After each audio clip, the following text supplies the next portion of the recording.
foundation. He gave me principles. Okay, gave me character. He gave me built my character. Absolutely. First I had to All the things that your first I had to get a traditional blanket party father, first, right? yeah, all the things that a father would ordinarily do, Right, you got from the military. So that's why it's so relevant in your conversations all the time. right, And once that clicked for me, it was like, okay, I get it now. Now I see why he always refers to the military. Before it was like, good Lord, this dude always, man, he can't never stop. But I in a lot of cases, would refer to my father the same way. right. Therefore, without having a father or one that made sense growing up, then you would refer to the military that way. So, and that's the thing. Until you get to know a person, there's certain little things like that you don't understand if all you're doing is Right. staying surface level. So Surface level. Just like everybody on here, and what when so Joe, you figured that out. But guess what else? I take it to the next level. I also sit back and I listen and pay attention to other people and see what's their base. What they so just like you figure, I do that with everyone I communicate with. Okay, I try to get an understanding what's their base, where they coming from. Okay, when you take the time to do that, you find a lot of why people operate and move the way they move. Okay, I mean, you when you understand what their base is.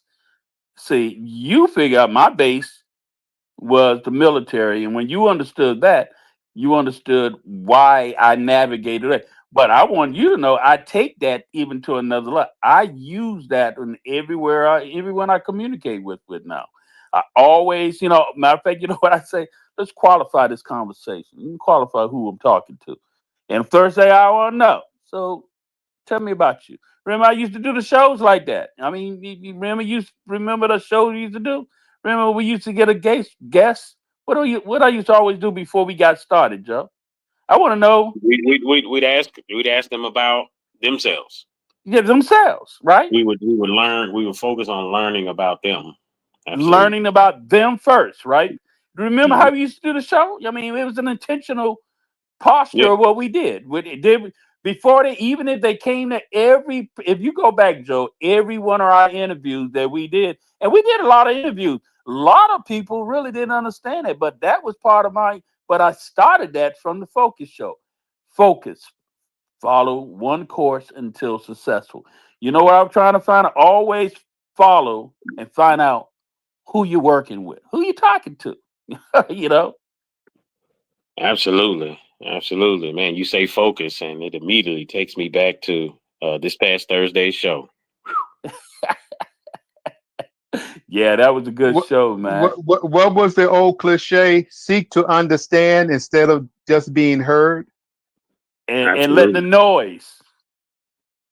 We say Oh my God! What was that gentleman's name? John Ya. John. Yeah, Yeah, yeah, brother. yeah. Yeah. Oh my Brother God! Ya. I've been thinking about that noise all weekend. I'm sorry. Was Yeah. that not a good? If you've not gone back and listened to it, and hey, brother, I want to thank you, Joe, for cutting that little piece out from when John Ya came on and dropped. If you have not gone and listened to that, Joe, you should drop it in the thing here and just give it to anybody who ain't said. If you have not gone and listened to that, just that little nugget of little information on everything made my whole day, brother. I was cool. I mean, Oh man, I've listened to it. Just that portion, and I'm yeah, gonna post it on the page right now. But just that portion yes, that we edited was absolutely phenomenal, spot on. and it was needed in the moment, Yes, yes, and it was absolutely just amazing, man. And I mean, it's crazy because there was no planning with that. I mean, I right. I was so excited. Even when you listen to it and trying to introduce him, I was stuttering and everything, and I was just so excited that my brother was there and that it was going come up and talk.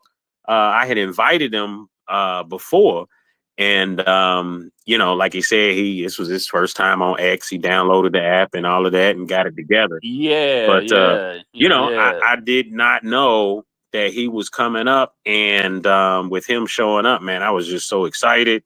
I could barely get it out. And then finally you was like, man, just bring John Yah on up. I was like, you know what? That's exactly what we should be doing right now. Let's just go and bring him up. Let bro talk. And today, Dr. Detroit did something on his. They did something, They did something. Carl, what? Wait a minute, Carl. Before that, how was your day, Carl? We didn't get to ask you. Tell me about your day today, man. How was your day, bro? What was right for you? What is right for you, or what was right for us? Tell me a little about what was right for you today. Oh, got a few things done. I did a little yard work today because I didn't want to do it on Labor Day yesterday, so I had to do a little yard work today, and got a few other projects taken care of today. So the day went very well. I was trying to get in a couple of your spaces, but I kept getting booted out for some reason. I couldn't make the connection. It kept kicking me out of the space. You mean cover space where I was at? Yeah, the space that you guys was talking about, E- The Chicago. no, Was y'all talking no, where we were talking about, you talking about today? mass shooting? When y'all Yeah, talking about mass mass shootings. shootings? Yeah, Yeah, mass yeah, yeah, shootings. Yeah. yeah. I kept getting kicked out of that space. It was a great, but let me tell you, I'm glad that you went there.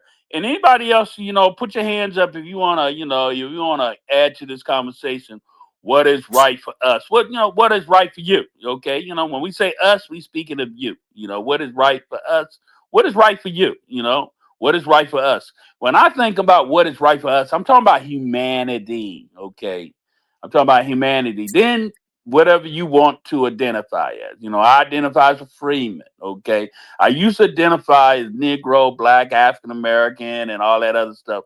I no longer do all that. I identify. I've always wanted to get rid of. Ever since I realized the color construct was a mess, and I didn't like that. Now, when I think about what is right for us, when I think about what humanity, then I think about my hand of humanity that is now a freeman. Now that's what I come out and say. I'm a freeman. Okay. I mean, I don't put that. I put that before what? Color. Okay. It's important because if you would have heard that, if you would have sat there and listened to the conversation today, I'm going to tell y'all fellas, it was embarrassing listening to my demographics of people, just men, and when some women came up too, justifying that uh, the shootings that occur in our community, okay, and the system that seems to be navigating that when they say mass shootings and everything. Have you noticed? And it was very, very interesting. I hadn't even thought about it, but Dr. Detroit did a very good job. Did you realize that when mass shootings, that normally when they talk about mass shootings, it always has to do with someone of a white male or someone shooting in a some white in schools or someone that's considered when, but you never hear mass shootings when it happened when our community. You don't hear when in the hood. When we do drive-bys. Yeah, when we do drive-bys and everything, they don't associate that is mass shootings. Okay, they just identify, Maybe it's and they don't even. So what he was saying is that, are we being desensitized that we don't see ourselves as humans? The media doing it. Only time they consider it, and I would like this is kind of interesting. Hadn't even thought about it like that. Culturally, we have desensitized that we don't even consider Well, when you hear our people talk about shooting, oh, they just think about, oh well, we just shot one another again. Oh well, it's yeah, we the black Well, people. we always have slang for, Yeah, they shot up the place they or shot up something, the place. they Yeah, yeah. shot up the spot, We don't even consider that it was a mass shooting. Okay, we don't. No. Another child been shot, killed, and everything. Oh, they got up another shot. That was another mass shooting. But what he was saying, and I didn't think about it. Why is it that when shootings and things happen around us specifically, there is nothing in the media talking about a mass shooting? It's only when a mass shooting is only when, if you notice, Carl, you know, want somebody to help me out with it. Have you noticed that? And that was a very interesting. But I was upset that I heard my people, men, grown people, say, "Oh no, that's race. That what what what we doing is not mass shooting. Because that brother. I can't even, bro. I wish I can't believe I can. The embarrassing of hearing them specifically say that the shootings that takes place around our community thing is not mad. That's something else. Well, I You mean, know. that's indoctrination, though. Yeah. That's the evidence right there. Is people I are said simply shootings and buying killing. into what Yeah. it's being described as in the mainstream. Right. And who's controlling the mainstream? And what is the motive for one demographic of people when they have mass shootings, and then it's a outcry all over the main channels and everything? You see what's going on, all these Wouldn't it be funding? mm, Wouldn't that be or keywords for funding, attention, and race war, division, separation? I mean, brother, it's so many things when you think about. I'm just saying, when you say mass shooting, Yeah, well, now you have an outcry from the public that's very different than a drive-by or 5 people shot at a club. It's very different right. because we've been trained to think and look at mass shootings. When you say mass shooting, But well, now you got nonprofits involved in helping with the recovery and federal funding coming down to help with the recovery and the but we aftermath. don't get all that. But mass shooting is not associated with our demographic. I mean, a mass shooting is one or two or three or more people who've been. That's what the definition came from. One or two or three or more people been shot or killed, or something has happened. Mass shooting. But when you read the definition of it based on they went on FBI, FTA, different organizations, they get involved with different things based on how you what classify. Exactly, that's what I'm saying. Those words. Oh man. That immediately makes me think about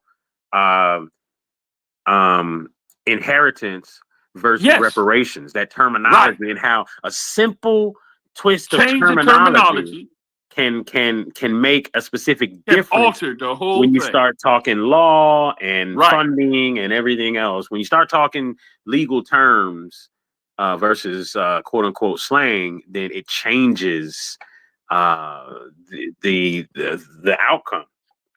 So check Listening this. to So check this out. Who would benefit the most on redefining what the incident was? If Brandon Johnson, the mayor of Chicago, don't want the feds in his town, who would redefine what type of activity is going on in that city? he doesn't want he does not, let's just qualify what you said. He doesn't want federal national guards and everything to come in there and bring some order and stop the shooting that's going on. So who's going to continue getting the funding and everything going on if that doesn't happen, and keep the division separated? That those shootings You talking about you talking about those non-profit organizations and those government funds that am I right, Carl? You talking about right? Yes, sir. And how you talking about? So it's an intentional thing. Hold up. Let's not try. We ain't really trying to fix the problem now. Hold up now. Whoa. Wait a minute. Whoa. You're doing too much. Okay. You're messing. That's something that we found out through the Man Up organization here. People didn't really want our 5 Man Up principles, Joe. We were doing too much, man. Wait a minute. Y'all trying to make men be responsible. Man up as an individual. Hold on. We don't want them to do that. Man up as a provider. Nah, we want them to let them stay in the corner. Continue doing what they're doing. Not trying. No, man up as a husband. Nah, we don't need them to be married. Forget all that. No. Man up as a father. Nah, make sure they're not in the household. Make sure they're not doing that. So we can constantly continue what? Pointing fingers and cutting the prop. A man up as a father. I mean, man up as fatherhood. No, we don't want those 4 things. No, we don't want that. We want them to continue, no. What were we saying? When men can do those 4 man up things, man up in the community, it's easy for them to be a good example in the community if they're manning up in those first 4 things. Oh, but we don't want that. No.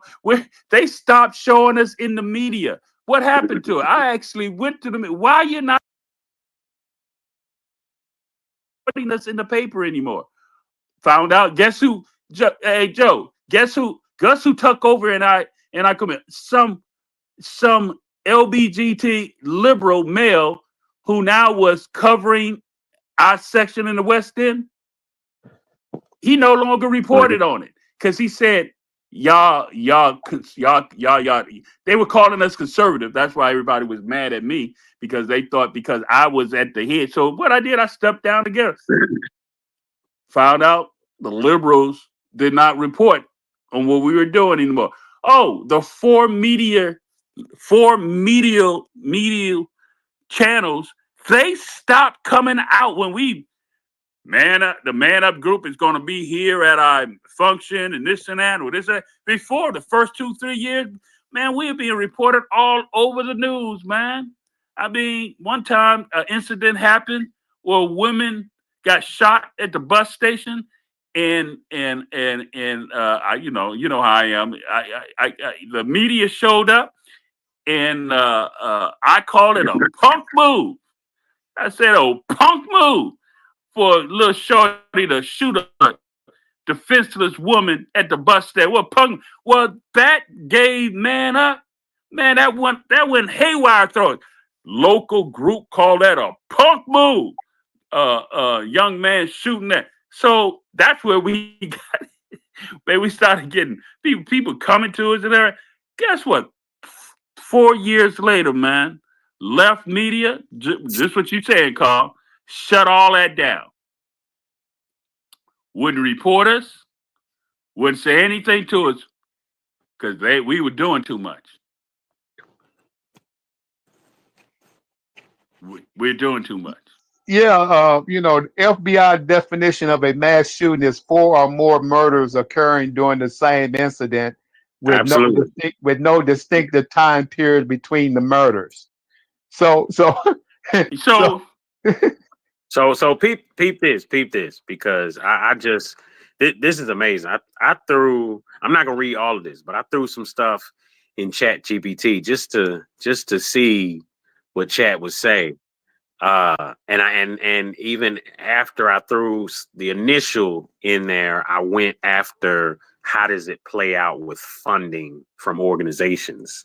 And listen to this: national funding versus local funding, mass shooting framing, school shootings, theaters, churches, malls attracts federal grants, nonprofit attention, and big national campaigns, mental health initiatives, anti-extremist programs, March for Our Lives, etc. Community violence framing Black and Latino neighborhoods tends to get framed as a local crime issue. So the funding often comes in the form of policing dollars instead of community investment. Who benefits? White, suburban, and rural communities are more likely to get prevention-focused funds, mental health services, security upgrades, federal gun violence prevention grants. Black and Latino communities are more likely to see law enforcement funding increases rather than investments in root causes, after school programs, job housing, trauma care, community-led violence interruption. Policy influence, mass shooting, framing drives Congress and national foundations to create quote unquote special funding buckets, school security, anti-domestic terrorism, FBI task force, mental health hotlines. Community violence framing often just reinforces the tough on crime cycle. More police, harsher sentencing, surveillance, but very little for community healing or prevention. The numbers don't match narratives. Studies show most gun violence victims in the U.S. are Black men under 30, and the majority of mass shootings, by definition, actually occur in urban, often Black communities. Again, that's that 4 or more. Yet billions in national gun violence prevention funds disproportionately flows to schools, suburban districts, and mental health programs serving largely white populations. Meanwhile, proven community violence programs like Cure Violence, Advance Peace, or Violence Interrupters often fight for scraps and short-term pilot grants. And the last thing here, the cycle: language, perception, funding. Mass shooting equals a national crisis we must all solve. Gang violence equals a local crime problem that requires more police. This means white victims are often seen as innocent victims of tragedy, while Black victims are too often framed as products of their environment, which directly impacts whether they get compassion-based funding or control-based funding. Wow. Wow. Wow. Wow. Send a copy of that to me. Put it in that put that in our group there. Did y'all just hear that? I mean, when I heard Dr. Detroit bring that up, he did. Now, he didn't read nothing like that. That was very good, Joe. That was very good. So it matters. I'm going to use the language. It matters based on the language you use. Okay. Now, when you hear mass casualties, okay, that is all about dollars. Who's going to come to your aid and help? And it usually about, oh, we're protecting the white community, white suburban, but they don't identify the same concern when it comes to shooting in our community. You don't hear mass casualty. No, we are shooting black young kids shooting one another. It's just out of control. Don't get the same. Oh man. But check this out, me, Sean. Who's supposed to be the most protected class? The freedmen. Yes. We supposed to be the most protected class, the freedmen, because of the harms and things that were done from us based on our humanity and color of our skin. We supposed to be the most protected class, but are we? When you say we're supposed to be the most protected, how does explain that to people so that they understand that? Yeah. But let me let Carl do it because he just brought it up. Carl, explain what you mean by that, because it's we don't mean like handouts. That's not what we're talking about. I'm gonna let Carl go ahead. Go ahead, Carl. Explain what you're talking about. I'm going to just go back to the recent legislation, just the recent Civil Rights Act of 1964.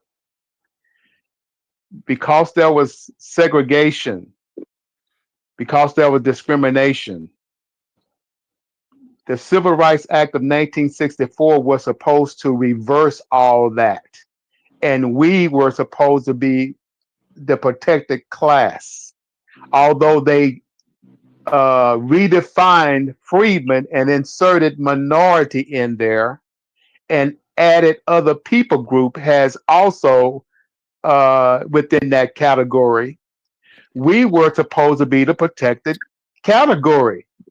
The freedmen. And we can thank Jesse Jackson for that, right? Jesse Jackson came along 20 years later, Gotcha. but somebody cosplayed us in 1964 by inserting minority instead of inserting freedmen. Just think about this.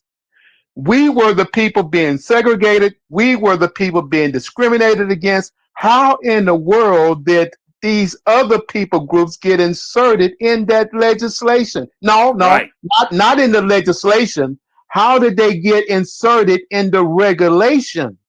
Right. You see, the legislation was race neutral, but somebody came along and inserted this new term called minority in the compliance, in the enforcement, in the regulatory section. And what we can do is get Trump to do an executive order to take care of that and put specifically the Civil Rights Act of 1964 is designed specifically for the American freedmen. That would solve a whole lot of problems in those agencies and those federal agencies that they would have to target funding resources to the American freedmen. I'll land with that. So that conversation earlier about mass shooting and why the terminology mass shooting is not associated to our demographics of people when we're shooting one another in our community. You never hear mass shooting concerning us. Based on that you read there, Joe, was probably the most did you drop that in the you dropped that in the, because I won't sway me to read that, see that as well. That was probably the best piece of information of how we have been domesticated, we've been bamboozled, and we've been hustled by what terminology. Our black leaders, our black progressive leaders. Yes. Our black progressive leaders are allowing their white counterparts to redefine words that would benefit other people group and not specifically our people. Where everybody else, and what's the crazy thing is, we all now know that every other demographics of people who comes to America, they work what specifically was best for who? Themselves. Every time we try to do the same thing, we have people that try to navigate. We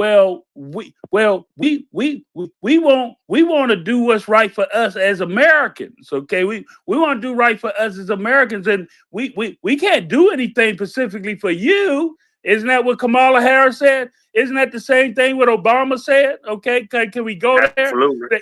Did we hear him say, I'm the president? What did he say?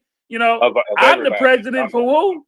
I'm the president for all Americans. I ain't supposed to, but when everybody else get in there and they get to focus on what's specifically about for them, or those people lobby for Asians and people lobby for Jews and everybody lobbying for that. Oh, there's no problem for them. But every time we stick our hands up and say that we want something particularly radar focused on us, oh no. Yeah, we ain't supposed to do that. We got to focus on what's right for all Americans. We can't pull out you all and work on you. But if you go back to the original thing, as you just said, Carl, we supposed to have been the protected class.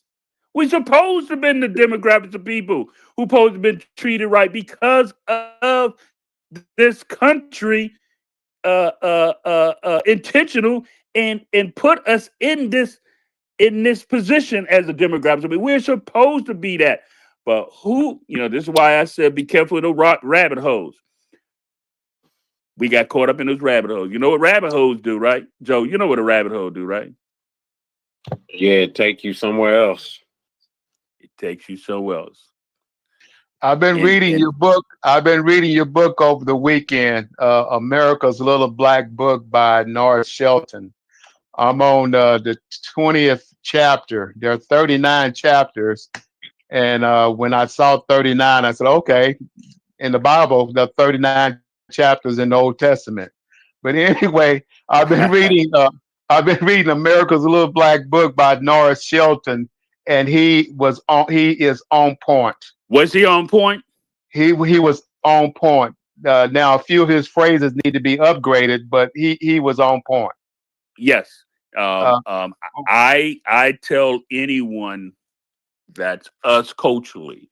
If you're not, I mean, if everybody talks about Claude Anderson, and I love Claude, and I read a few of his books. I read a lot of his books.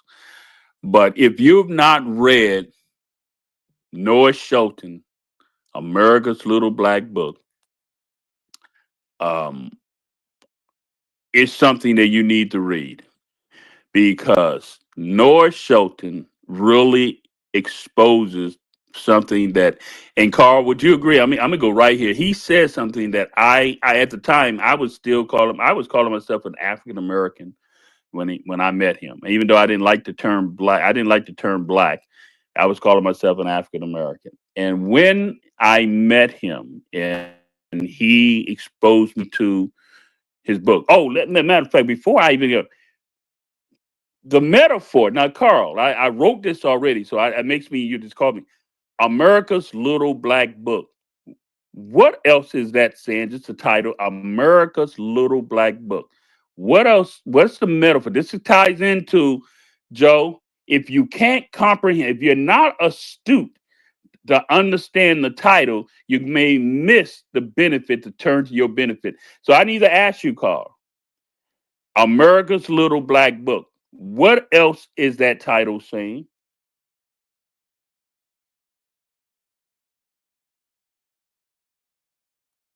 Carl,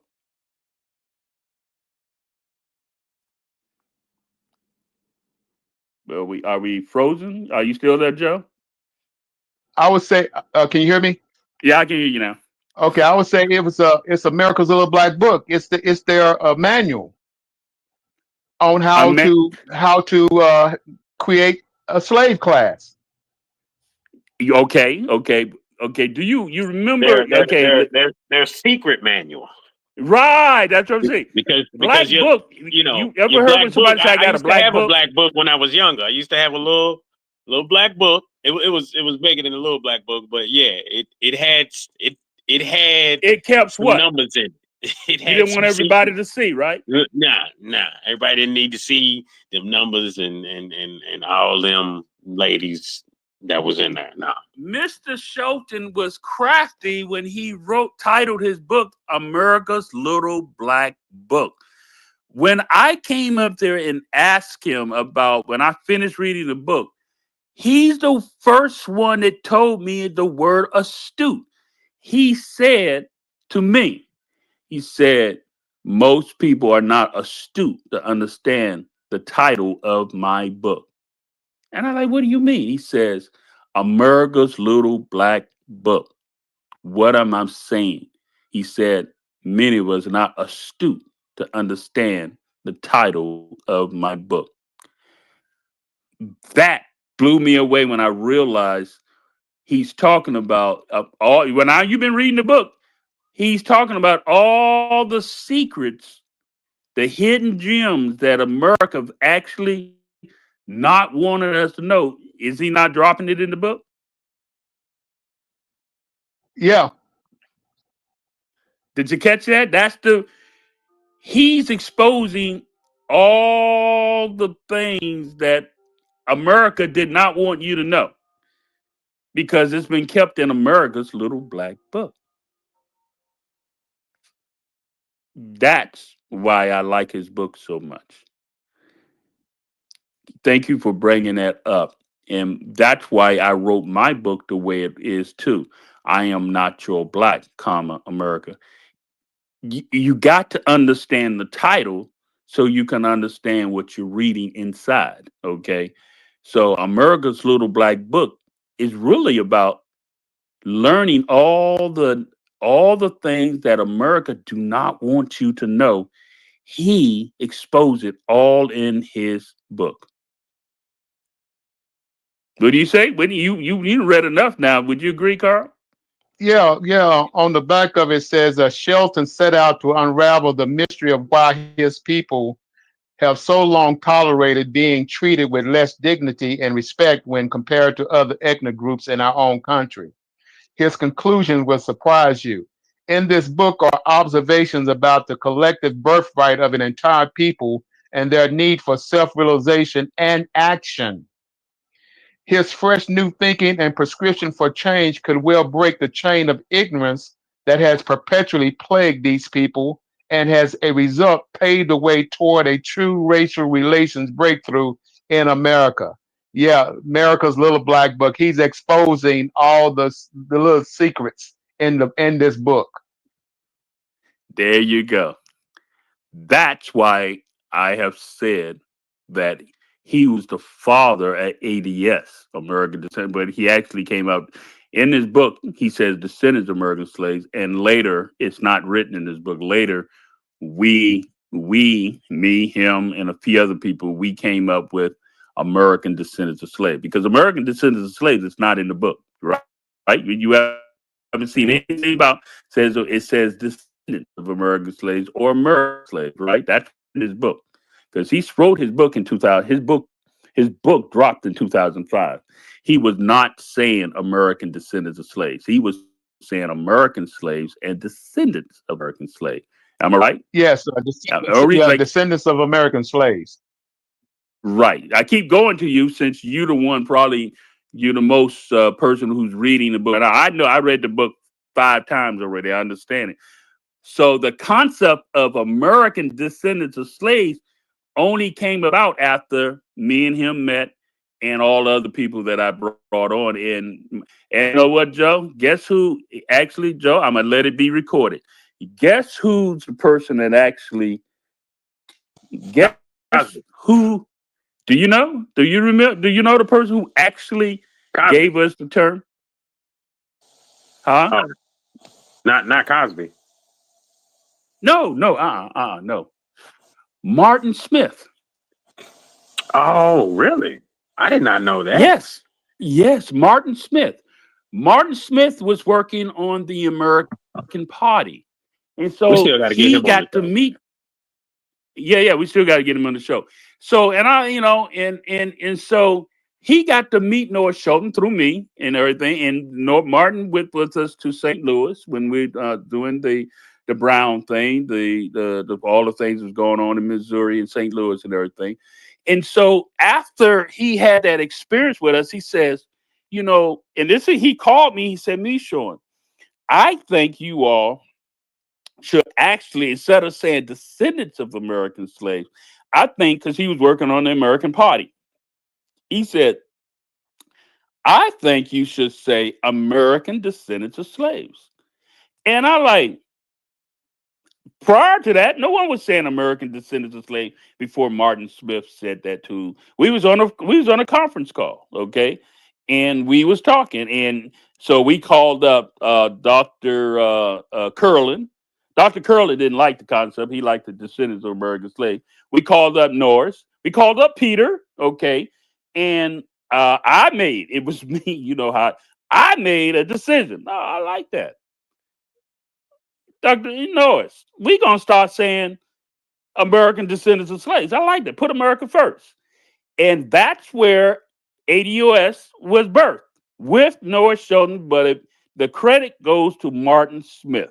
Martin Smith is the one that gave me, Noah Shelton, Dr. Curlin, Peter Hayes. He was the one on a conference call that came out. Maybe a lot of our people not going to want to accredit it that a white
right for us. Okay.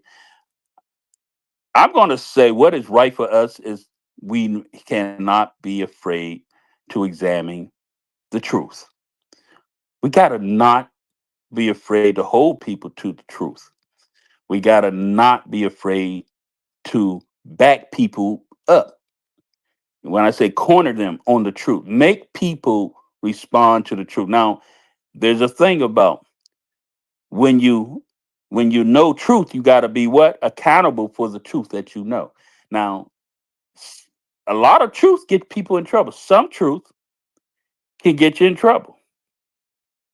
You know, if you're a married man and everything, as I am, sometimes telling everything you know, like what I did in my first relationship.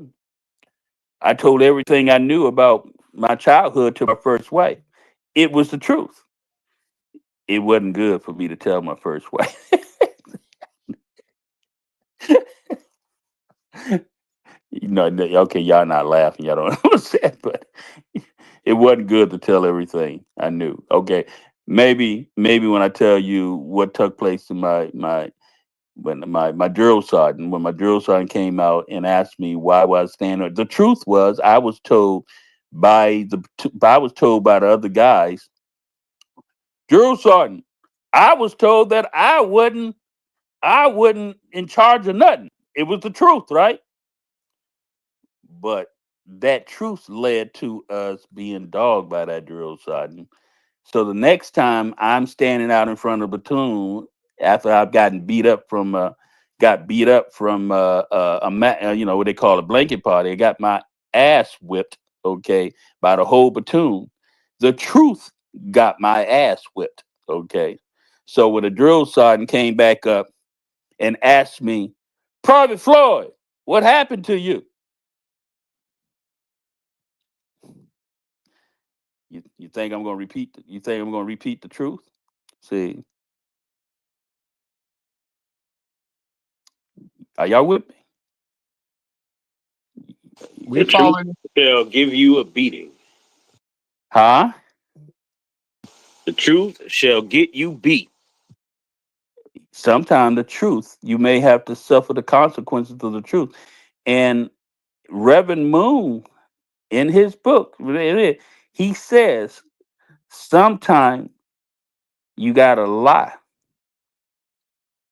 He says this, and I want to spoil it. He actually says there are some things in the Bible that God has lied about, and I'm only gonna leave. I like Reverend Moon said that, and when I think about my story, when I saw that that's one of his quotes, and he says there's some things God lied about. I said what? And then I realized my story. I had to lie to my drill sergeant about what happened to me. The truth is, I was assaulted by my whole platoon. The truth is, I'm standing there with my fat lip and everything beat up and everything. The truth was, I should have. The truth was, Drill Sergeant, this whole platoon beat me up and everything. They beat me up and whipped me up and everything, Drill Sergeant. And then he asked me 3 times. The first time he asked me, I said I fell out of bed. He laughed. You, Floyd, you didn't fall out of bed. Look at you. The second time he asked me, it was the third time. When it was the second time, I noticed that he had a grin on my face, and I realized he messing with me. And I always ask this question when I tell these stories. And I'm gonna ask you, Carl, since you're the oldest one on here. Did he really want me to tell him the truth, or was I being baited? Come on, Carl, talk to. Did he really want me to? You was being baited. I was being baited. Exactly. He didn't want me to tell the truth. The truth got my ass whipped, people. Why would I now tell the truth now? Nah. When I realized that he was messing with me, I looked him in his eyes and I said, Drill Sergeant, I told you I fell out of bed. Now, I'm hoping everybody's getting this lesson out of this, okay? He looked at me and he said, Private Floyd, Floyd was my last name back then. Floyd is actually my birth name, okay? Me, Sean T. Floyd is my father's name. Some people in my family says that we are related to George Floyd. I don't know. Some of my folks in Miami have said that. We haven't really got the full skinny on that. But anyway, my last name is Floyd, and I saw my Floyd name when I went to my father's gravesite and saw my middle name, Clyde Michon Floyd. That's my father's name. So, Private Floyd, what happened to you? I fell out of bed, Drill Sergeant. And then he says to me, all right, Private Floyd, I'm gonna leave you alone.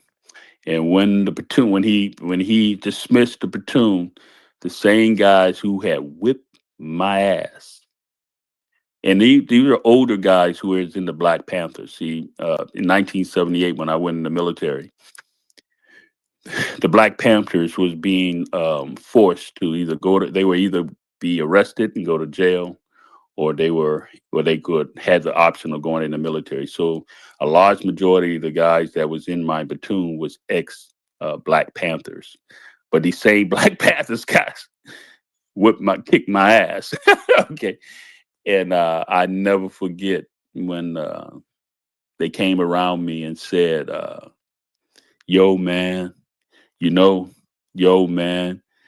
They wasn't using the word snitch back then. Okay, they didn't say snitch. They said, man, you didn't tell on us, man. We all probably would have went to jail. Yeah, man. Man, you ain't got nothing to worry about, man. We got you, bro. Thank you for not, man. We will apologize. They took me, and I said, yeah, y'all whipped my ass, man. Yeah.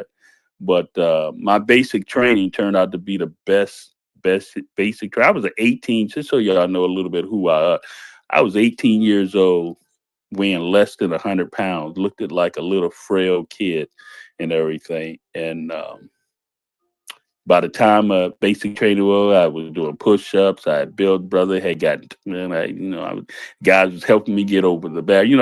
We had developed a sense of what camaraderie, not just camaraderie. We turned out to be the number one platoon. Before I wasn't a Christian back then, I wasn't a believer. It was later, Carl, that I realized that I was the lamb. Carl, do you feeling me? I was the lamb. The sacrificial lamb to get the team together. There you go. Let me give you these 6 Christian ethics for the recording. Since we're talking about lying, let me give you 6 ethics right quick. Number 1, lying is neither right nor wrong. There are no laws. Number 2, lying is generally wrong. There are no universal laws. Number 3, lying is sometimes right. There is only one universal law. Number 4, lying is always wrong. There are many non-conflicting laws. Number 5, lying is forgivable. There are many conflicting laws. Number 6, lying is sometimes right. There are higher laws. So Corrie ten Boom lied because she was hiding the Jews. Oliver North lied in front of Congress because he was trying to save innocent lives, quote unquote. Rahab lied to the spies to save her Jewish brethren.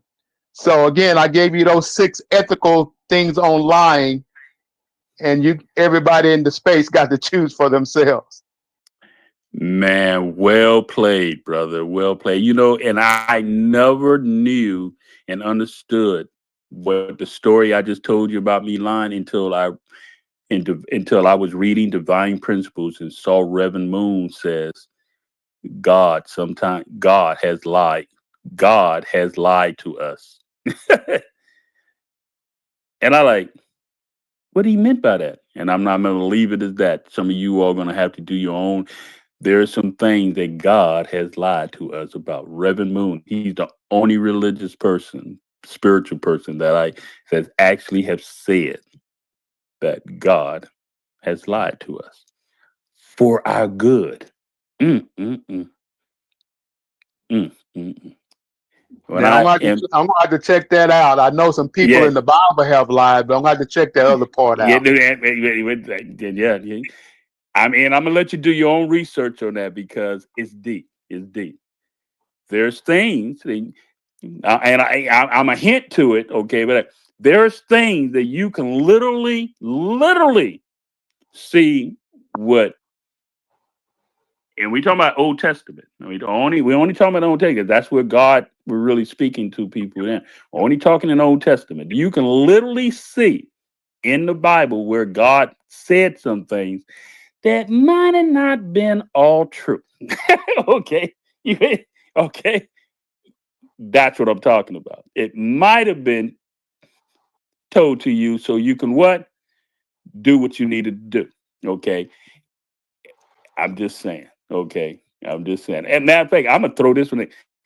Gillian, because we in the military we have the Gillian Bible. Okay.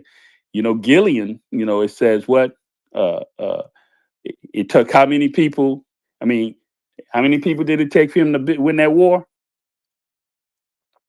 It took I think 300. 300. He started with who? Somebody told him he can win that war with, you know. All right, I'm gonna let sleep. He got the word. We can also go to David too, against Goliath. Okay,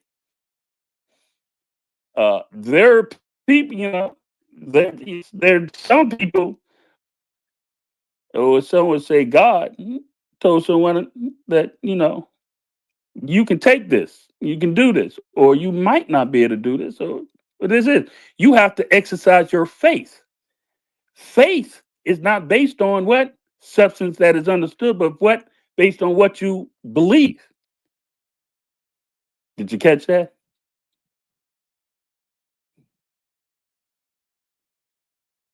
I got you. Go ahead. So I'm gonna just leave it at that. Guess who done blessed us? I thought I saw Miss Swamy. You want to? No, not Swamy. Mr. Miles. You. I saw you. Did you want to come up and say something? But I see John Yaw in here. John, what's up, John? How you doing, man? You sent him a.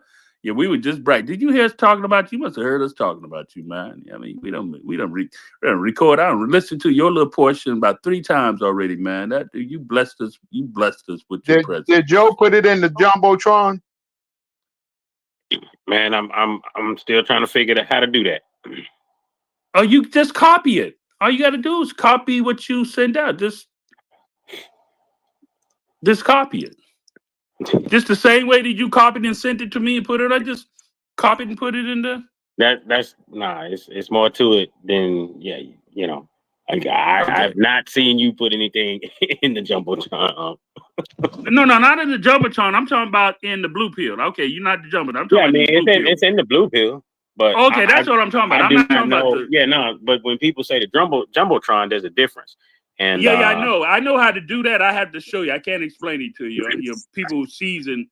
I know how to put something up there, but it takes me a little while. But I get things up there. Yeah, I mean, I added it to highlights. That's all. That's the only thing I know. So no, that little box, that little box underneath it got a matter of fact, Swamy know how to do it. She's seasoned at this thing. Yeah. Yes.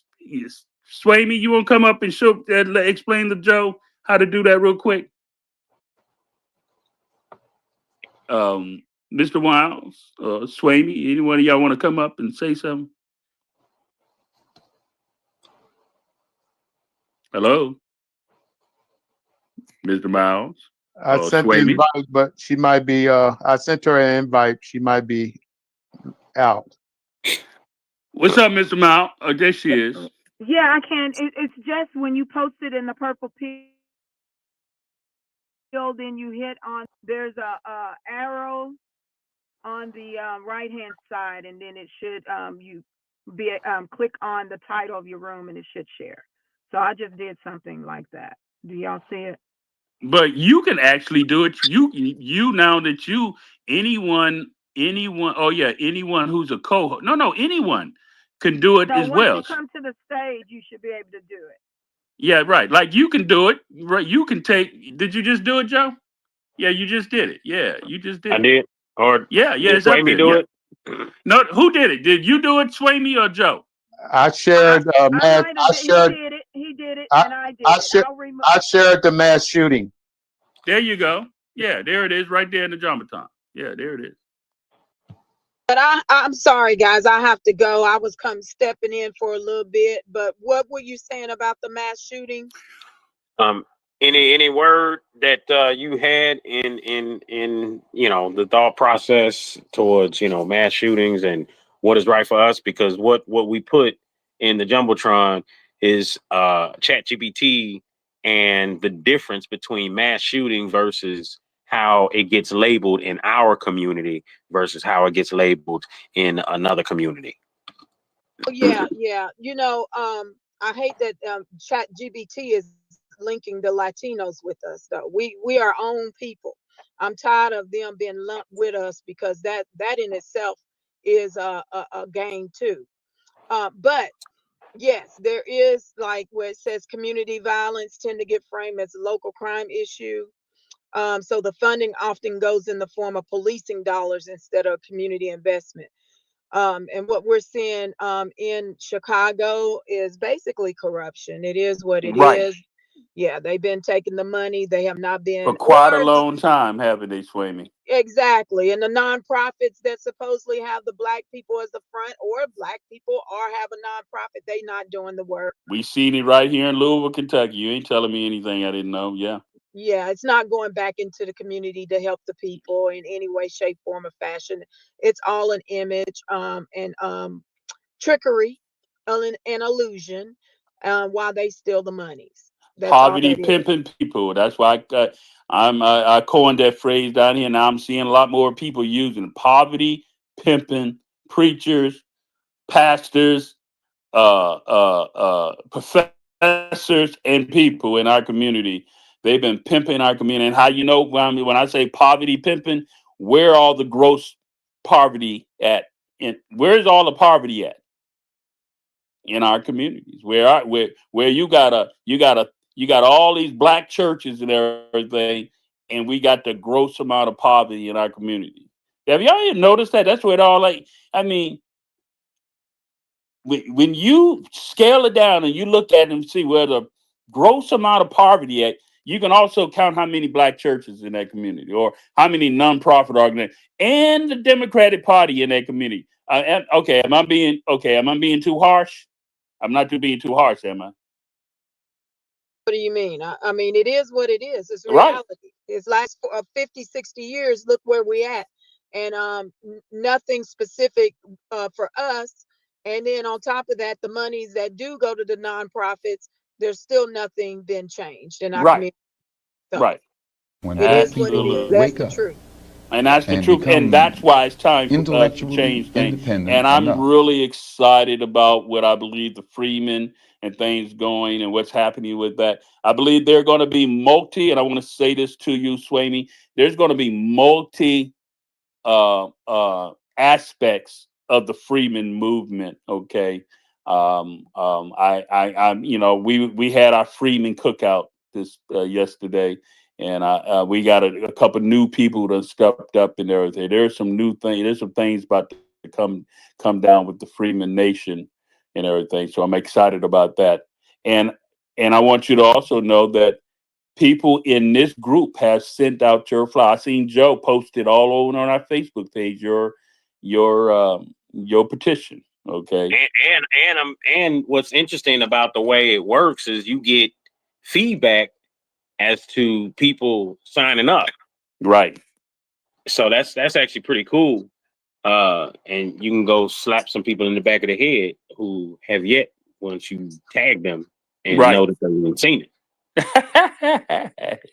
I Right. attempted to lay it out so people understand that, they do for others, it should not be an issue doing for us. It's all Right. about us making sure we put it out there. So and it's been said, I'm ready to do business, but people still, I don't know, I don't get it. Well, he says that, but is he gonna do that? Well, if you see him doing it for others, then you got to hold him accountable to do it for you. And who responsibility to hold someone accountable? This is one of the things I was angry, even though that $500 billion that was in that package that Ice Cube presented and everything, even though Joe Biden did not do anything, it was still our responsibility. It wasn't. We should not have sat around and waited for him to come get us to talk about it. It should have been our responsibility to peddle that and to peddle it right back to Trump when he got back into office. And I that's one of the things I've been angry about. Is I have never seen $500 billion. So only numbers I ever heard associated with us concerning any sense of reparation was 40 acres and a mule. Okay, and when I found out that 40 acres and a mule was actually only said by a general. It was never. Did y'all know that it was never constituted as any legal legislation. 40 acres and a mule. Did you know that? Well, That was they that. did start and then reconfiscated the land from the people that they did start with giving. I think But it like was a but it 1,000. was a general. But it was only a general that made it. Was it didn't go through Congress. It didn't go through no legal thing. It was just a general. It was a time of war, and he made a statement about 40 acres and a mule. It never got any. It didn't go anywhere. It didn't get any no legislation behind it. No nothing. It was just a general made that statement. 40 acres and a mule. So when I heard $500 billion, 500 B is the first time anything of that substantial number by any political party, one of the two And, political and, parties, we was mad because he was talking to Trump. and we was Do mad it, do it because matter where the money come from? Do it and really and matter we where the let money it come from? and we let it we let it we le- and I'm gonna say we let it. Don't You can't blame Trump. You can't blame No, you. no, I'm not gonna blame me because You I know you. was down with it. It's Yeah, the yeah, I know, but I'm it's the talking about when I majority say of the us, I'm talking about us as a indoctrinated collective. amongst us. Let's Yeah, make it be known. There's yeah, I know. I don't know. I'm more with you. I know. indoctrinated Don't blame fools me because I was amongst with it. us. Joe, right? Joe, we was with it. Me, Joe, all of us, we was with it. But we wasn't the ones that beat him up for talking about it. I want to know why it wasn't brought back up again. Damn, where did it go? It hasn't been brought back up because the people went so, and they're still going hard against Trump. They're still going hard, and even in that platinum plan, he says, "Hey, we'll set your offices up separate from everybody else's." Hence the It's reason right why there. now I know. I'm saying, "Hey, we want everything separate from everyone else." It was all lined up Absolutely. in it was all Absolutely. lined up. It was all lined up, and and when I say we, I'm talking about the collective. I don't separate myself from, even though I was for it, but I just wasn't. I guess I wasn't in a position to. Collectively, as a demographics of people, we allowed that. I mean, we still, even with me saying it, we can still do something with it. Go back because it's written. It's in ink, people. It's right there sitting for us. We can change. We can put the Freeman on top of it. Matter of fact, Sweeney, you can go grab it and make it part of your. Listen, we can do anything. It's right there. It's right there, sitting with everything we were talking about. Anyway, this is like the second time I have went in talking about it, trying to get certain people to move on it because I that's before I got caught up in the Freeman. Until just now, I just realized, you know what, maybe I just need to push the envelope. What you think, Joe? Man, I just need to push the damn envelope and say, and go grab it and attach, maybe bring it to. I don't know. What you think? Are you still there, Swaney? Maybe I need to grab it. Well, we And we need already sat at the table with one of his deputies, senior advisors, and she right. I knows know you did. exactly what we worked with her. Had conference calls with her. I just think, you know what, I'm gonna be patient because Okay.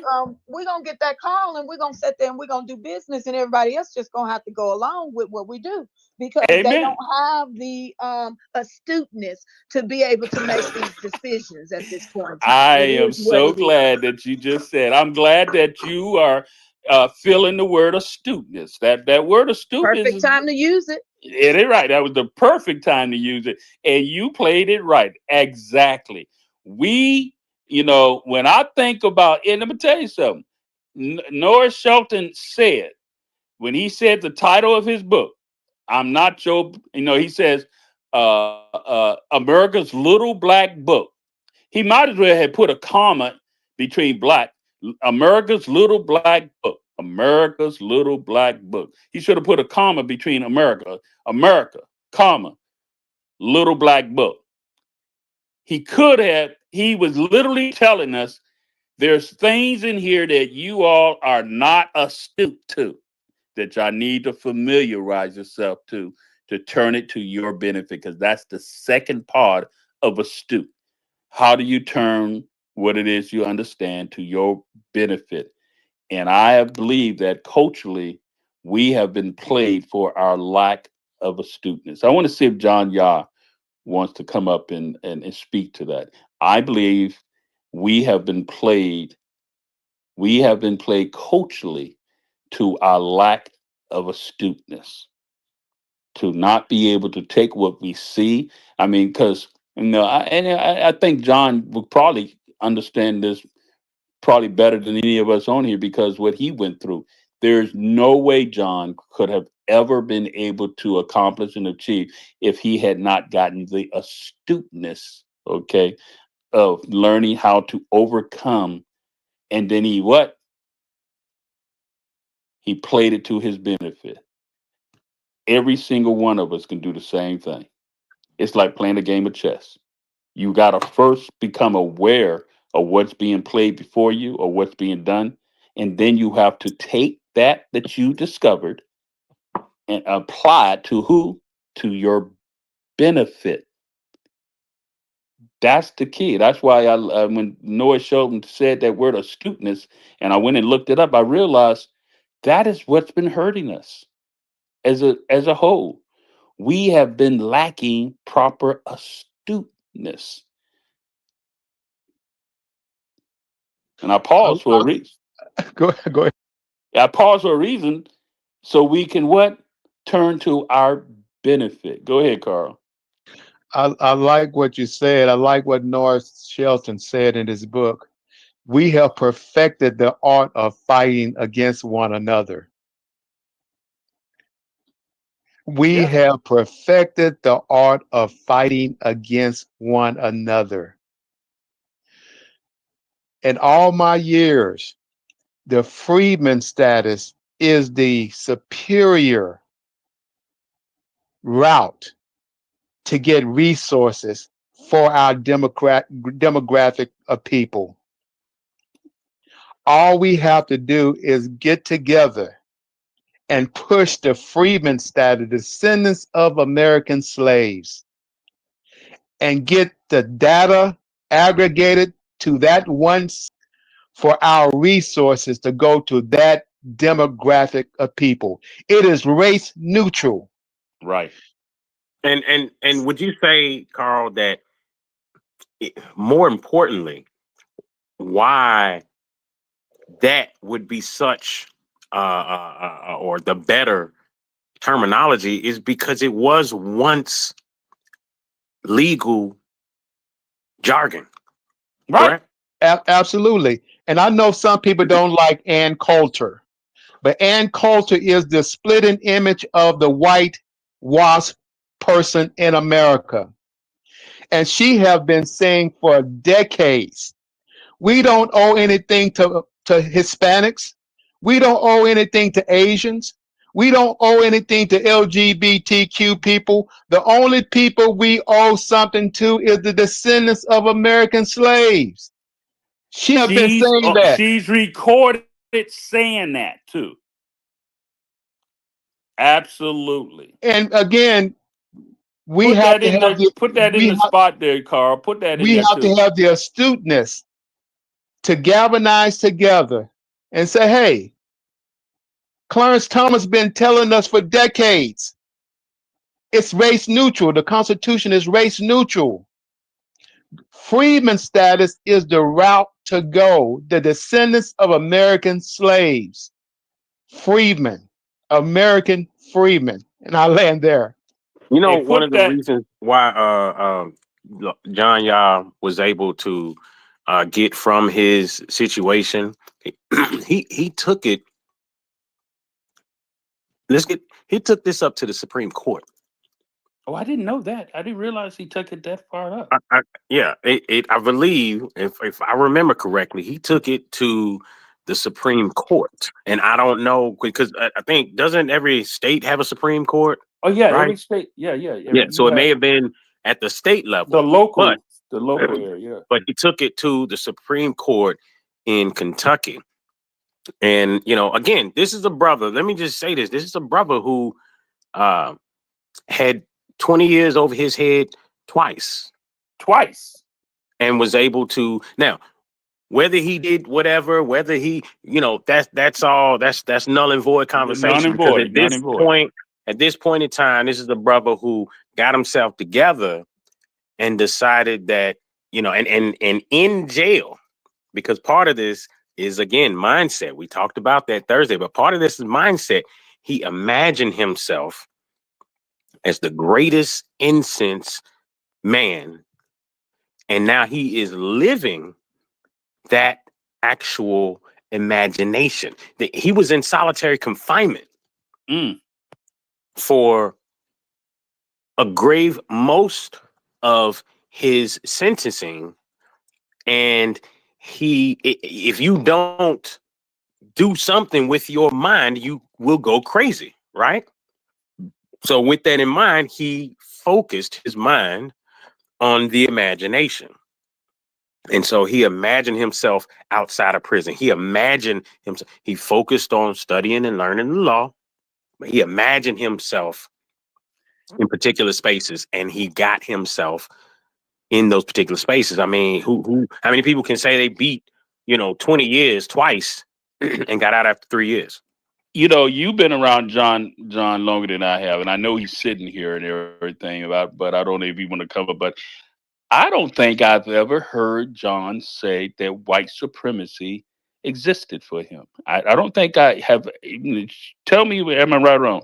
I don't think I've ever heard. I know I say I don't. That's not terminology that you would ever hear John say, because again, what he speaks about is the ability to govern your own world. He said before that racism doesn't exist in his world. His world, that's right. He did say that. Racism may exist out here, this, that, and the other, but it doesn't exist in my world. It doesn't exist, and you have the ability, you have that control, and that's the part that people forget, because on one hand, we'll say, God got me, and I'm a queen or king of the Most High, but on the other hand, we say the white man. We say the white man. We say racism exists, and we feed into it. So of course, people know that racism exists in general, but does it exist in your world? You have the ability to have that control when it comes to that conversation. So, again, that's all you, and that's where people miss it. People don't understand the idea of speaking and thinking things to existence. Think about it. How many times have you sat there and you thought about a person one day, and then next thing you know, you're getting a phone call or you run into them at the store? Right. You did that. You literally spoke and thought that person up. That was you. You did that. So how many times have how many people know somebody who, I'm gonna get sick, I'm gonna get sick, oh man, I'm gonna get sick, oh my gosh, I'm gonna get sick. I know people like that. And guess what? Them people always get sick because they speaking. You know what I mean? So again, if you got faith and you're tapped into an energy source of this most high, this universal law, this power that governs all and around, well then why do you speak so lowly when you say things like, I can't do this because the white man that, I can't do that because the white man this? No, you move as you move, as you speak and things into existence, and you speak and think things into existence. You have the control to make your destiny be as you choose. And I believe that's why I was able to win my lawsuit. I used these 3 words even when I was talking to my attorney. And even when I stood in front of the judge, I was talking about that I'm not here as a black man. I'm here at this before I knew about Freeman. I say I'm here as an American descendant of slaves, knowing that I have a birthright, a place, and an inheritance. I said my ancestors multiple times have been mistreated and deceived based on the very thing that I'm standing here on. But today, I'm standing here to make it right. I spoke my inheritance in place before I even, and the only thing I want everybody to know why I would say I never was there about the money. Okay. I just want everybody to understand it. I was there because they lied on my name. See, I'm going to tell you something. If you're not willing to defend your name, why should anybody else defend it?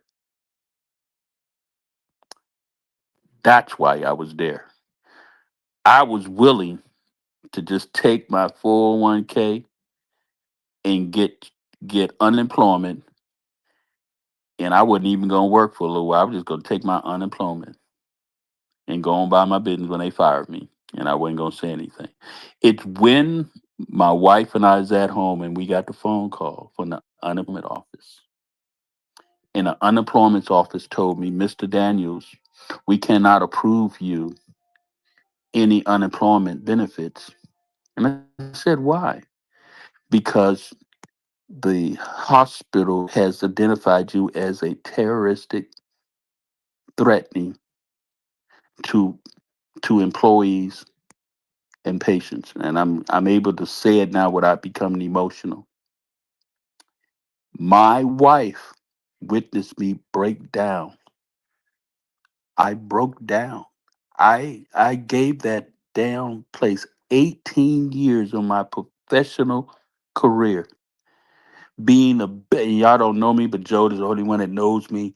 Being the best motherfucking surgical technologist in that hospital, I knew my shit. And And they look. in a sense, I mean, would you say that I mean, did you feel, some people would say, well, and I've said in the past, I go above and beyond Yeah, in the right. workspace. Yeah, And I may, simply because understanding structures in place right. may be looked at as average. Okay, so I go even more above and beyond, Yeah, and I get rewarded for right. that. Uh, Right. but too many of us, and this isn't even a race thing. Too many of us say, "Well, they're only paying me for this." I'm only gonna do You know what I mean? this. You couldn't have done what you did with your lawsuit if you were not an asset. Yeah. Because honestly, to look at it, it's as if, okay, well, how is from a judge perspective, or how is it that you guys have this asset that is all of a sudden such a problem? You are, Yeah. you look how astute you are. I'm going to say that my first attorney said to me, and I know what he meant. I was too early in the case, but he said to me before I understood what he said. I knew it later. he says, he said, listen, you're getting rid of me, and I understand. He said, but I want to let you know, and he said this to me, and I didn't hear it. He said, this judge is your judge. He said, this is your judge. And I didn't quite understand it until 4.5 years later. And what you just said there, Joe, that came out from her mouth. How can this man be all this that y'all saying when there's no proof that he is this, but there's proof of his what? His excellent work and everything. So how can he be there? How can he be this? Okay. And And that's why a lot of us yeah, cannot go there when it comes to, getting wrongfully fired on the right. job, this, that, and the other, because you gave them too much ammo. Otherwise, Yeah, you're right. Yeah, you know what I yeah, mean? yeah. I mean, let's just take Bill Cosby for a second. The brother was trying to buy NBC, and that's the rumor, and then all of a sudden, all these allegations came out. Look, I, I mean, I believe the system They at knew who he play. was before he did all that. They can fabricate a lot, Right. but 50, oh man, you guilty of at least one.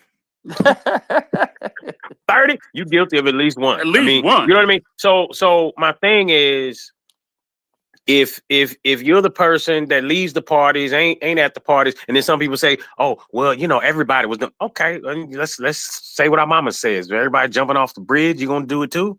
No. Right.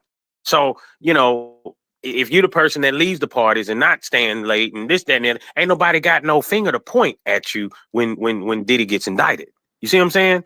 So again, stop giving them ammo. And what you said there, Joe, they researched me, brother. They pulled up, they went in my Facebook. I didn't even know you can download your Oh yeah. Facebook stuff. I had to get a drive to download the number of years I've been in Facebook. They wanted my everything. These people went all the way back to where I was in my childhood, my military, things that I said on Facebook. They will grab. And the interesting thing, when I was in the deposition, what is right for us? Let me tell you what is right. If you can keep yourself clean and clean, okay, the best way you can do it, no one can find no fault in you. No fault in you. They was trying to find all type of dirt on me, man. Man, Man, did they I was just sitting there thinking, like, if they had came to me, look, Your Honor, look, I don't know anything about terroristic threat. This man ain't terroristic threat, but he is a close talker. He will close talk you. Hey, the crazy thing, brother, I need to say this too. They couldn't find my 20 years there was a testament of me. They found nurses that didn't know me that well but had issues with me. They were the only ones. They could not find nobody else, no doctors, no one came up and people was. I had one person say, "I'm not in it, me, Sean. I'm not. They done came to me. I'm not getting in this. I'm not." Everybody came to me later. Me, Sean, I didn't want to get, but they came to me. But I told them, I'm not getting me. That's not me, Sean. I know. I don't know what you're talking about. It was amazing. It was amazing. I will say, your character, you only have your name in your character. How you living it? What is right for us? What is right for you? How are you living? What are they going to say about you when they come after you and you done something or whatever the case is?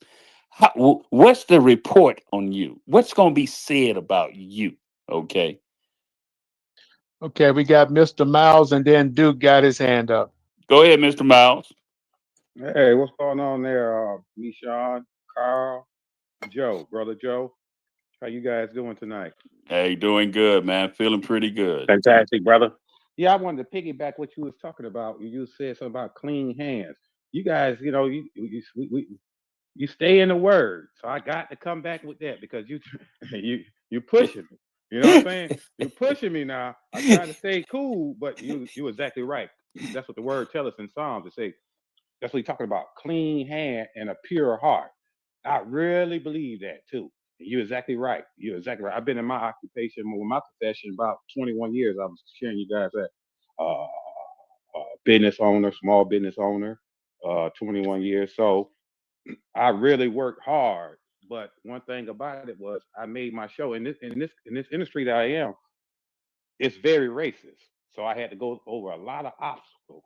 They didn't want to see, especially a young black man in this profession right here doing so good.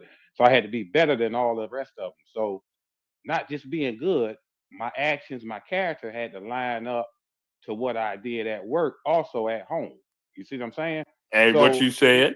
and in the street. So clean hands and a pure heart does make a big difference. I just wanted to piggyback with that there, sir. Hey, Thank you. well said. I appreciate you coming up and saying that because there is some, hey, hey, Joe, I can be a little cocky, I can be cocky, right? I can be a little arrogant and everything. So they got, they was getting jackets for all of us, scrub techs and everything. I'm gonna come to you, Duke. And so they said, what do you want to put on your jacket and everything? I put surgical tech extraordinaire on my jacket. And then what I would say, people like me, Sean. I don't know what I said. That's what I want on my jacket. I want on my jacket surgical tech extraordinaire. Okay, But if you were a terrible surgical they were technologist, right. they wouldn't have allowed you They to were put that on. right.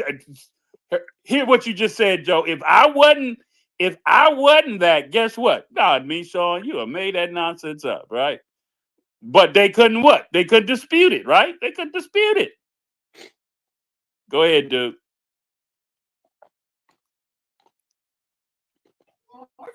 Hi, how's everybody doing? How you doing? All right.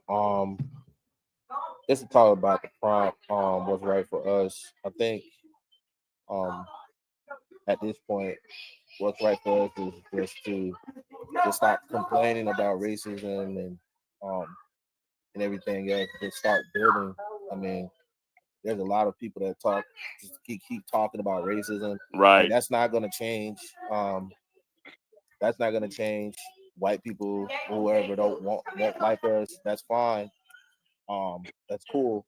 We have to learn to deal with that and build up, Right. and not only build up, but build up efficiently and build up defenses to defend what we build up. Right. We can't keep talking about shit. We can't keep talking about people's nature. Right. And yeah, so I mean, that's the thing that I really am pissed off with us about, is that we just keep complaining about racism, keep talking about slavery. Yeah, I know. Stuff like I know. that. And like it was bad. I understand that, but it's AI age right now, and we're far behind, and we're still talking about this shit 400, 500 years later. Right. And we're behind. So we need to just quit talking about this and just build. Just move forward. Move forward. Fuck them and just build. Like, whoever hates you, whatever. As long as they're not trying to kill you, and even if they are, you have to be intelligent enough to play the game. That's right. Yeah. Oh man, did you just? Hey, Duke? Did you just say what I said? Did you just say? Did you just say you got to know how to do what? Got to know it. Hey, as soon as he said it, guess who fell out? Hey, did y'all notice that? Hey, did y'all notice that? Hold on. Let me ask a question. Hey, Duke. Yes, sir. If you don't mind me asking, bro, and this is no slight or nothing like that. What's your nationality? I'm black. Okay. All right. Black American. I was wondering. I felt like I heard a little bit of an accent. and I was Oh trying to make no. it out. But I am from Florida, but I guess if oh you yeah, know, about the damn white.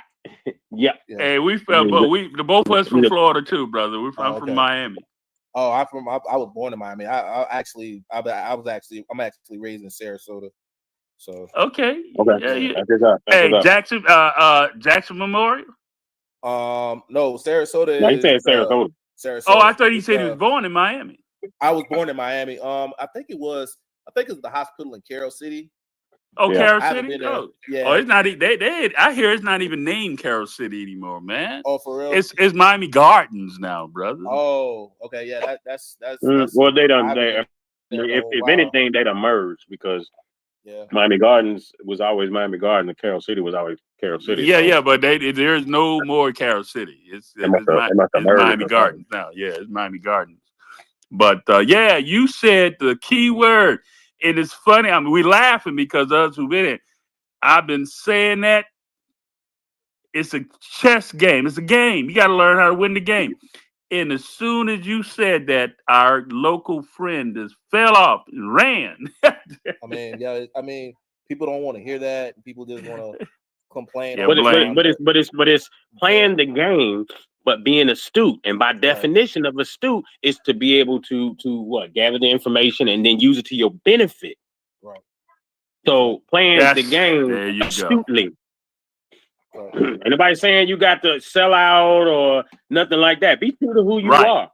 But again, understand this Be ain't your true to who monopoly you board. are, right? This ain't your monopoly board. So And know the rules. yeah, know the rules. You can't play Uno in chess. You can't play chess in Monopoly. You got to play the appropriate rules to the appropriate game. Okay?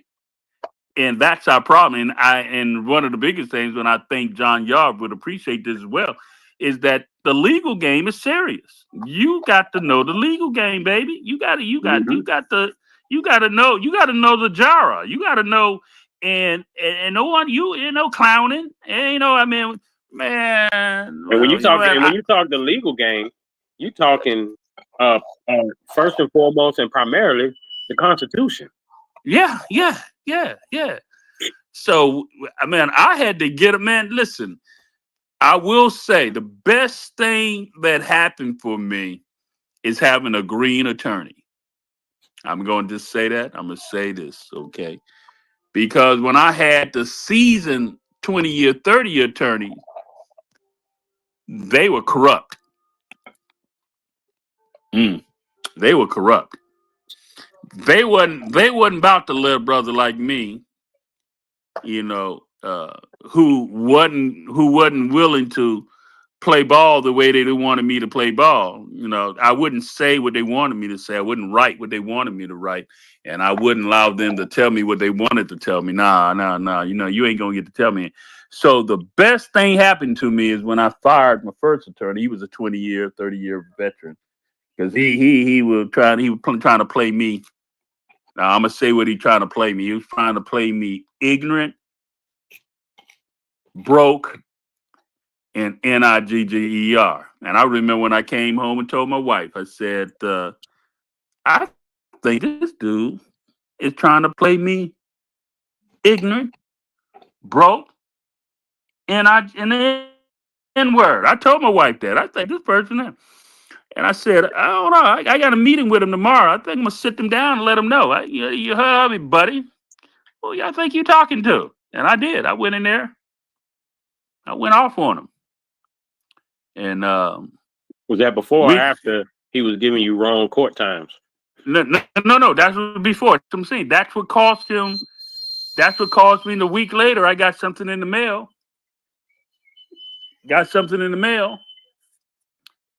Telling me we had a court date, and he was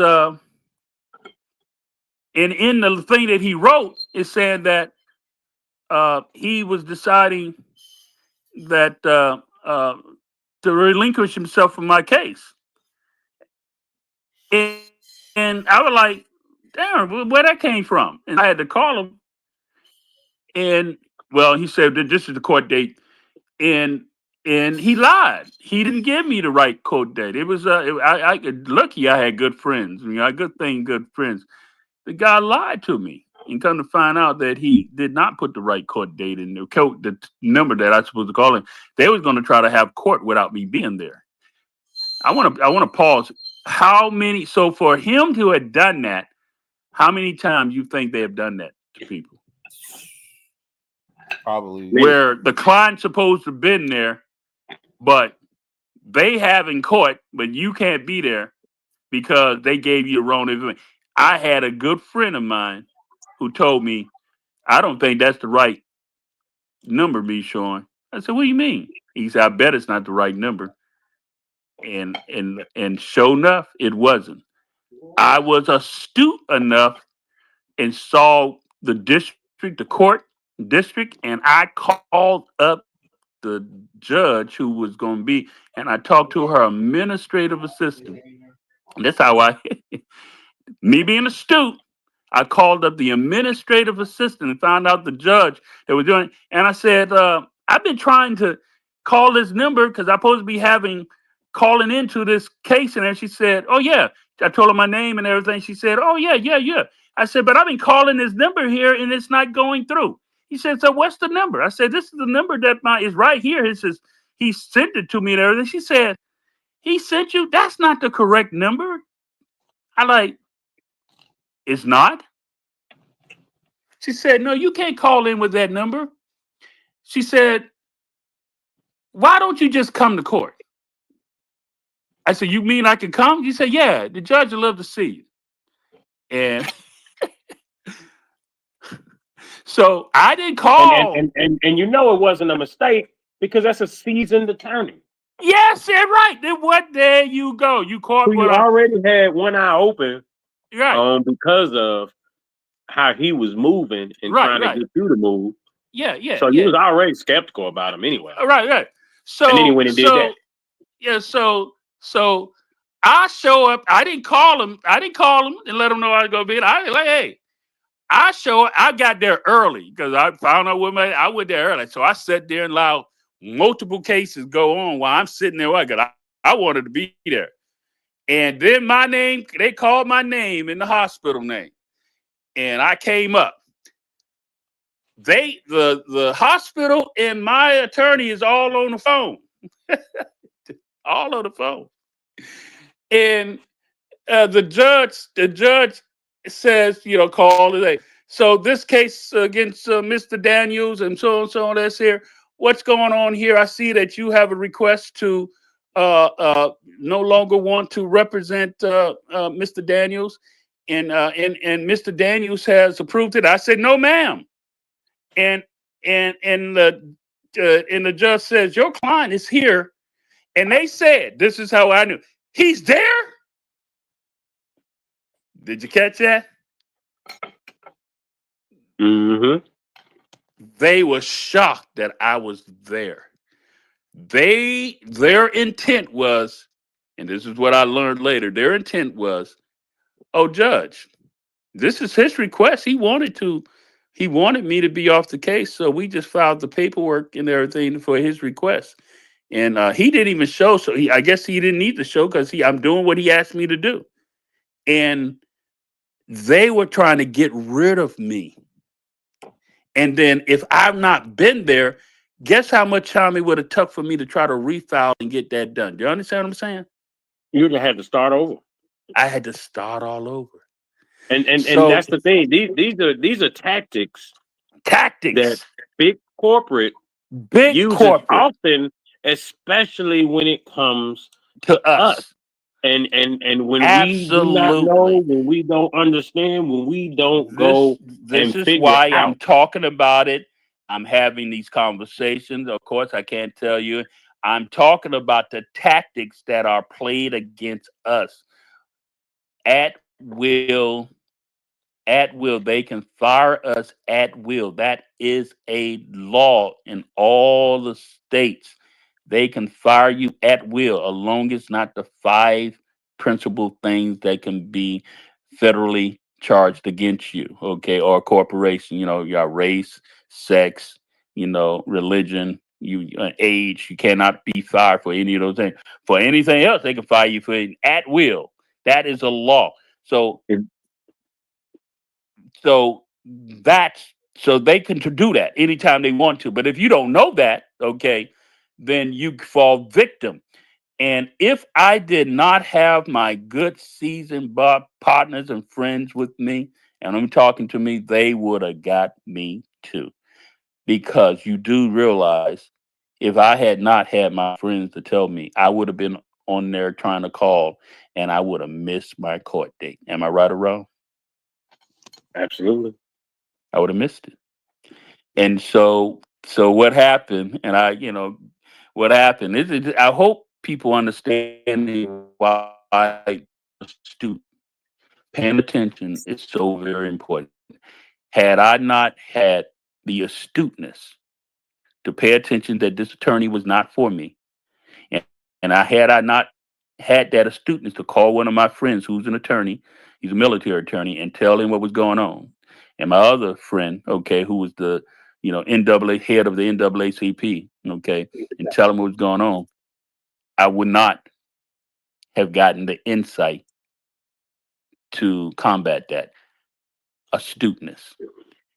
Because and the difference is that it's the difference in allowing something to happen to you, Right, versus you taking control right, and handling things. So it's the difference, like with Yah and what he speaks about in his story, in his situation. He didn't allow the situation right, to happen to him. He right, happened to the situation, and it right. turned out to his benefit. So again, too many times Astuteness. do we not focus on learning, figuring out? Because let's just be real.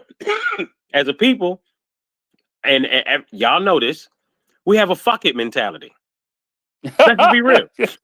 Let's be real. I Oh, mean, come on. I done seen it so many times. I Yeah, how many times? I remember years Go ago. ahead, Joe. I was picking up a young lady. I was Ubering. This was, I can't even remember, 10 years ago maybe. I was Ubering, picked up a young lady. She just got let go in a manner in which she felt was unfair at Hooters, you know, and picked her up, and she literally said those words. And I was like, but if you fight it, now you could potentially help the next person to keep it from happening to them. And Joe, so I'm glad you brought it up. So there is 3 things you gotta have. It's 3 things you gotta have, okay? And the dominant culture play us this They way. play off the fact that we don't have those 3 things. And I They know where play you're going to off go. the fact that we do not have these 3. And had I not had these 3 things in my favor, I too would have played victim to the system. That's why I was able to write my book about the color construct. They play us ignorant, less astute. I'm going to go here with you all, man. The system play us less astute. The next thing they do, they play us financially broke. We don't have the financial resources to hire a right attorney to work for us. And the next thing that they do, they play us like a NIGGER. The system has programmed us to be. So when you break that, so let me go right back. So I was a student, so I beat them in that area because I was sharp. I was on my game, but I also was financially solvent. I dropped my own $15,000, paid him 5,000 on my green attorney to work for me. So the reason why I said it was beautiful to have a green attorney, he had just came out of school, 18 months to 2 years just out of school. He was hungry, and he was Jewish too. He was hungry, had a young child, he wanted to do right and everything. He worked his ass out because I what? I dropped $15,000, and well, 5,000 literally, another five, another five. And then at the point, I didn't have to pay any more. I mean, because I didn't have to pay any money. Once he realized that, we about that $15,000 was an investment. So what did that mean? I had to what? I had to what? The Come on, I need resources. the resources. Resources. Okay, the resources. And you know So, what else was great about that was his naivety. yes, I mean you caught. Yes, he actually admitted to that. Okay, later on, because the season, because we actually had to bring in a season. They were over the hospital was overwhelming, and we had to bring in another season. And I had to make him negotiate his contract with them. I said my whatever contract. I mean, I was real tough. Look at here, you can bring in. I told him you can bring in anybody you want to.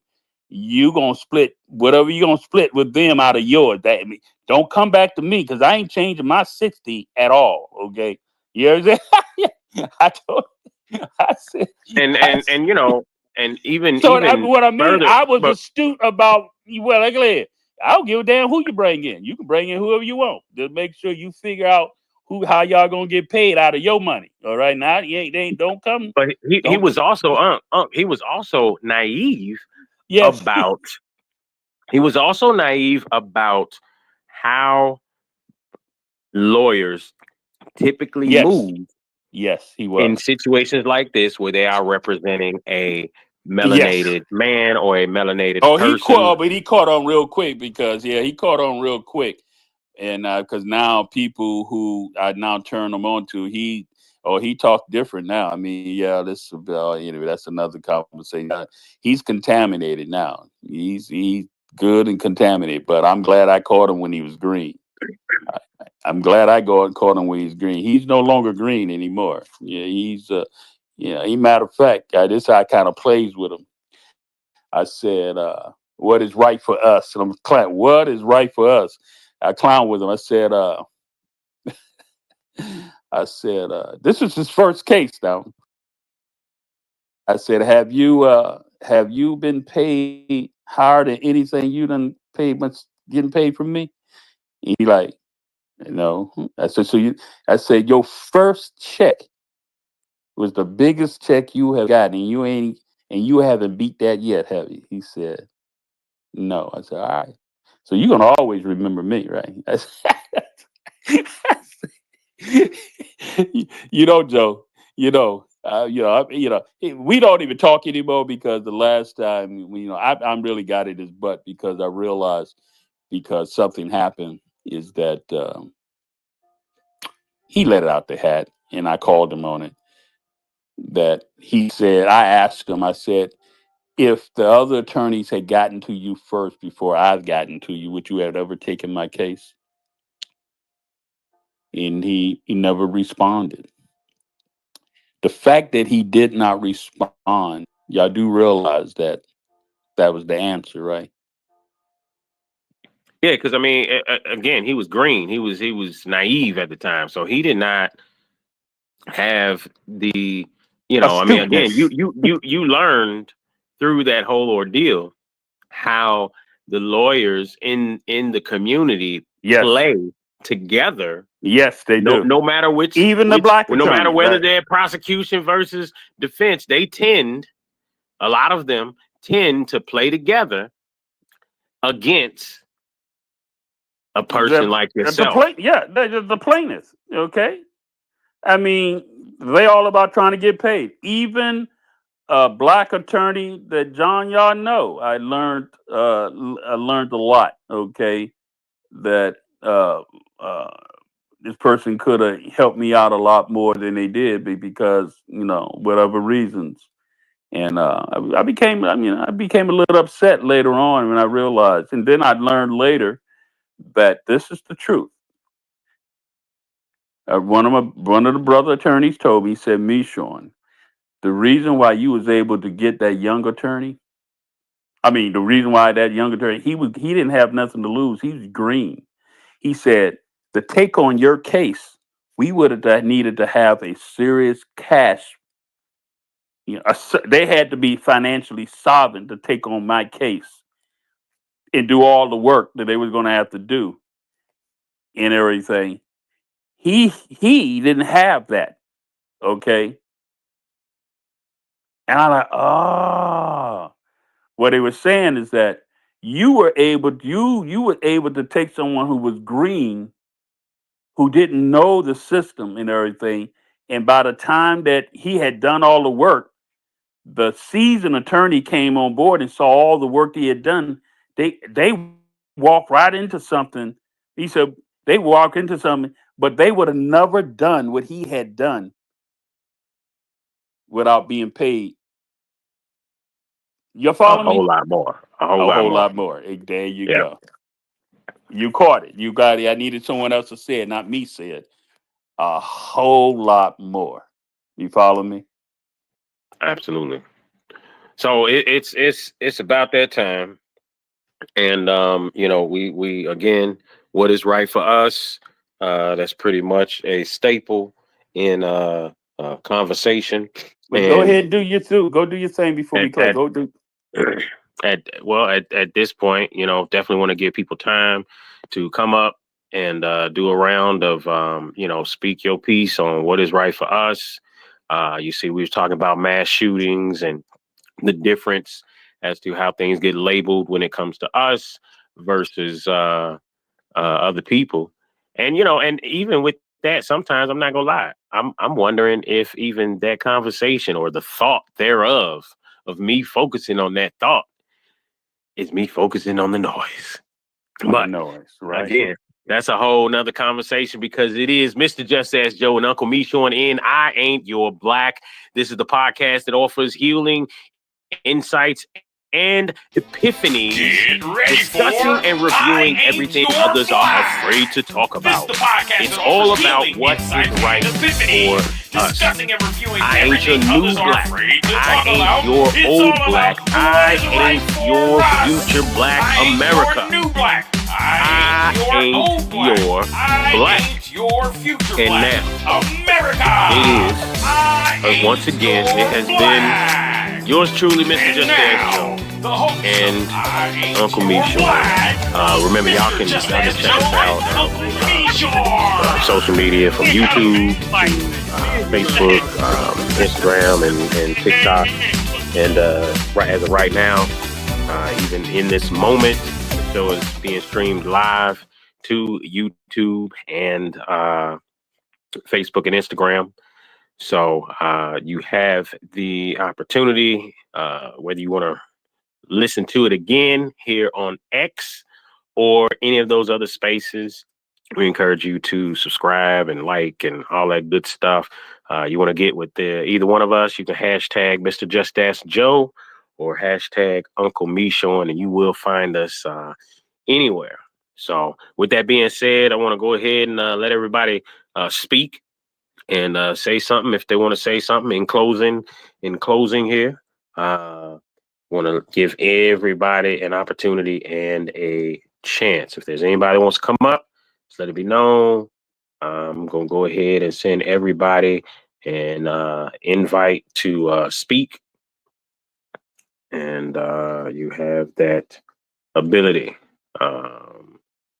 So first and foremost, Brother Miles, you want to say anything before we go? All right, thank you guys for having me up. It was a great podcast again. I don't have too much more to say. Just again, all we got to do is just keep pushing. You guys have a good night. Absolutely, absolutely. Appreciate it. Brother Carl? Great space again tonight. Looking forward to tomorrow. What is right for us, and continue with what you're doing, Michon. It is making a impact on this thing called X. And you guys have a good night. And Absolutely. Carl, I don't know if you really understand what you just said there, but literally, my presence, and I'm not boasting about this. I'm just speaking the facts that what I'm seeing. My presence in this space has changed a lot of different people. Um, Me not running away and staying on point has stirred up some stuff, and I'm getting it from a lot of other people. I'm getting some feedback and everything, even to the point that I'm not going to say the name, but a some three for that used to be when I first arrived here. They were tied together, they tied together. They have broken away because I even told this person, you got to be careful who you who you got rolling next to you. You got to be careful who you keeping close to you. Everyone you keeping close to you, you need to pay attention to who they are. And there's a lot of things in change. So, Carr, you spot on, brother. You spot on. Anybody else? Miss Swamy, you still there? I think she may be gone as well. Let's see. Who is Sammy D? I think I know who that is too. I think I do. I think I do. But anyway, we are about to. If you want to be able to get my book, this thing is off of my book. I'm not sure. I am not your Black America. You can visit my website. Time to unlearn to relearn. Time to unlearn to relearn.com. Time to unlearn to relearn.com. And you can also notice that I have a new book that just dropped last week. I Am Messiah. But I will preface and say that you probably should not try to purchase and read that book until you actually read my first book.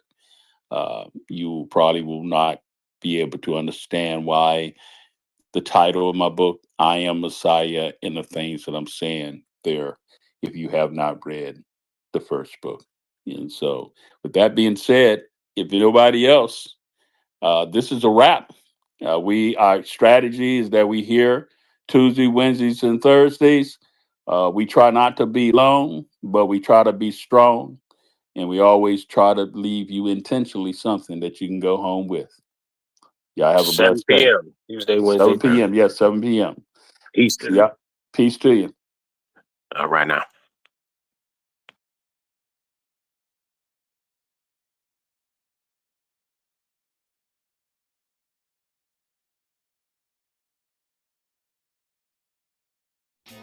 Get ready for I Ain't Your Black. This is the podcast that offers healing, insights, and epiphany. Discussing and reviewing everything others are afraid to talk about. It's all about what is right for us. I ain't your new black. I ain't your old black. I ain't your future black. America! I ain't your black. And now, the host of I Ain't Your Black, Mr. Just As Joe and Uncle Mishore. You gotta be like,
Who taught you to hate your own kind? Who taught you to hate the race that you belong to? So much so that you don't want to be around each other.